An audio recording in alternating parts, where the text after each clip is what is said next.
Hello everyone. तो जो हमारा ये पूरा डिस्कशन था उससे हम किस कंक्लूजन पे पहुंचे। अभी आपने सब कुछ देख लिया, सबरम की स्टोरी देख ली और हमारा जो कॉन्स्टिट्यूशन है वो कैसे हमारे लोगों को प्रोटेक्ट करता है और लोगों को प्रोटेक्ट करने का तरीका क्या है। ये सभी चीजें हमने अपने पिछले वीडियोस में अच्छे से पढ़ ली, अच्छे से समझ ली। ठीक है, from the above discussion you will understand that the constitution plays a very important role in a democratic society. मतलब आपने देख लिया कि किस प्रकार जो है जो संविधान है वो डेमोक्रेटिक सोसाइटी में एक बहुत इंपॉर्टेंट रोल अदा करता है। देखिए, लोग बाग सबसे ज्यादा क्या चाहते हैं, चाहते हैं कि उन्हें स्वतंत्रता हो, उन्हें जो है ये हो कि वो कहीं आए जाएं, उनको कोई दिक्कत ना हो, उनके साथ कोई डिस्क्रिमिनेशन ना हो, है ना। तो ये सारी चीजें हमारे भारत का जो संविधान है अपने लोगों को प्रोवाइड कराता है। Now let us try to understand the ways in which the above points get translated into certain ideals and rules by studying some key points of the Indian constitution. आइए हम देखते हैं जो भारतीय संविधान के कुछ की पॉइंट्स हैं उनके बारे में कि आखिर वो भारतीय संविधान की विशेषताएं क्या क्या है। ठीक है। हाँ, तो देखिए, by the beginning of 20th century, जब 20वीं शताब्दी शुरू हुई है ना, जब 20th सेंचुरी का स्टार्टिंग हुआ, Indian national movement had been active in the struggles for independence from British rule for several decades. मतलब ब्रिटिश रूल के खिलाफ जो हमारे लोग थे उन्होंने स्ट्रगल शुरू कर दिया और उनसे इंडिपेंडेंट हासिल की। During the freedom struggle the nationalists and had devoted a great deal of time to imagining and planning what a free India would be like।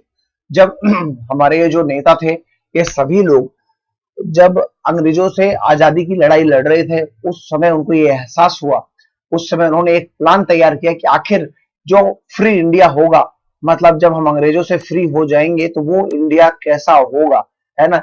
इस सभी बात को इमेजिन इमेजिन करने लगे थे हमारे जो नेता थे जो स्ट्रगल के टाइम पर लड़ रहे थे। ठीक है। Under the British they had been forced to obey rules that they had a very little role in making। Under the British, they had often been forced to obey rules that they had very little role in making। मतलब जो अंग्रेजों का time period था उस time पर जो इन लोगों से ये सारे रूल्स फॉलो कराए जाते थे उसमें उन रूल्स को बनाने में इनकी कोई सहभागिता नहीं थी। ठीक है,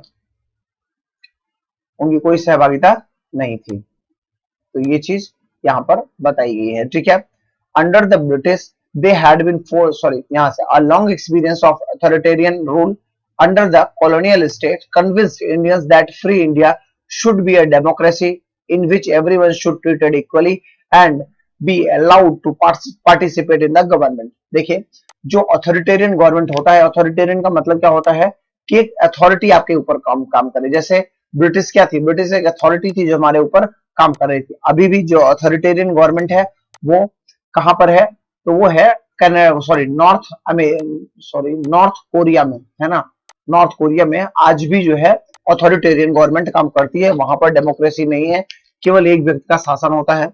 लेकिन भारत ने जब आजादी से पूर्व जब कॉलोनियल टाइम था तो उन्होंने ये बात समझ गए कि जो हमारी जो डेमोक्रेसी होगी वो किस तरह से होगी, और हम ये कोशिश करेंगे कि जो हमारे लोग बाग होंगे उनको हम फ्री एक सारी फ्री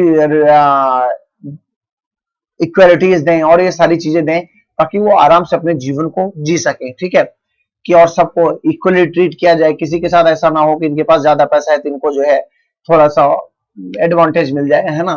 तो हमारा जो संविधान बना तो ये प्रयास था कि जो है सभी लोग को इक्वली ट्रीट किया जाए। ठीक है, और सभी को गवर्नमेंट में पार्टिसिपेशन दिया जाए। मैंने आपको बताया था डेमोक्रेसी की परिभाषा कि डेमोक्रेसी मीन्स होता है लोगों का शासन में सहभागिता, यानी लोगों का शासन में जुड़े रहना। What remained to be done then was to work out the ways in which a democratic government ought to set up in India and rules that would determine its functioning। तो यही जो डेमोक्रेसी स्टैब्लिश की गई, इसी के हिसाब से भारत सरकार जो है या भारत का संविधान उसी के अनुसार जो है भारत सरकार काम करेगी। This was done not only one person put by a group around 300 people who become the member of Constituent Assembly in 1946। यानी किसी एक व्यक्ति को संविधान बनाने के लिए नहीं कहा गया बल्कि लगभग 300 लोगों को भारतीय कॉन्स्टिट्यूएंट असेंबली में बुलाया गया और उन्होंने कहा, वहां पर कहा गया कि आप एक काम करो, आप भारत का संविधान बनाओ, एंड हु मेट पीरियोडिकली, है ना, periodically and right Indian constitution, ठीक है। मतलब लगभग 3 साल तक ये लोग आपस में मिलते रहे और भारत के संविधान का निर्माण हुआ, ठीक है। आपको मैंने कॉन्स्टिट्यूएंट असेंबली के बारे में क्लास में बताया होगा, आई थिंक, है ना। चलिए थोड़ा सा और देख लेते हैं। These members of the constituent assembly had a huge task before them. मतलब जो ये लोग कॉन्स्टिट्यूएंट असेंबली में संविधान बनाने जा रहे थे, तो इनके सामने बहुत सारे टास्क थे। The country was made up of several different communities who spoke different languages. मतलब भारत में बहुत सारी ऐसी कम्युनिटीज थी जो अलग अलग भाषा बोलती थी, belong from different religions, अलग अलग धर्म से संबंधित होती थी, and had distinct culture, और सबके अपने अलग अलग कल्चर हुआ करते थे। Also when the constitution was being written, India was going through a considerable turmoil. मतलब भारत एक जो है बहुत बड़े ड्रास्टिक चेंज को एडॉप्ट करने जा रहा था। The partition of the country into India and Pakistan was imminent, so some of the princely states remained undecided about their future. मतलब जब पार्टीशन हो रहा था भारत का और पाकिस्तान का, तो इस समय पर बहुत सारे ऐसे राज्य थे जो जिनका प्रिंसली स्टेट्स थे, जिनका ये कंफर्म ना था कि हम किसके साथ जाएंगे, भारत के साथ रहेंगे कि पाकिस्तान के साथ रहेंगे। कुछ कहते थे कि मैं पाकिस्तान के साथ चला जाऊंगा, है ना। तो इस वजह से उस समय भारत जो है पार्टीशन के टाइम पर एक ऐसे समय से गुजर रहा था। उस समय कॉन्स्टिट्यूशन का निर्माण कर पाना ये अपने आप में बहुत बड़ी बात थी। The princely states remained undecided about their future and the social economic condition of the vast mass of the people appeared dismal. मतलब जो उसमें बहुत जो पूरी जनता थी उसका जो उसकी जो इकोनॉमिकल कंडीशन थी वो एकदम से खराब मानी जा सकती है। All of these issues played on the minds of the member of the constituent assembly as they drafted the constitution। और जब हमारे संविधान निर्माता कॉन्स्टिट्यूशन बना रहे थे तो इन सभी बातों को ध्यान में रखे हुए थे, ठीक है। तो आज हम यहीं तक देखेंगे और फिर हम इसको अपने अगले लेक्चर में कंप्लीट करेंगे। So thank you class, thank you so much.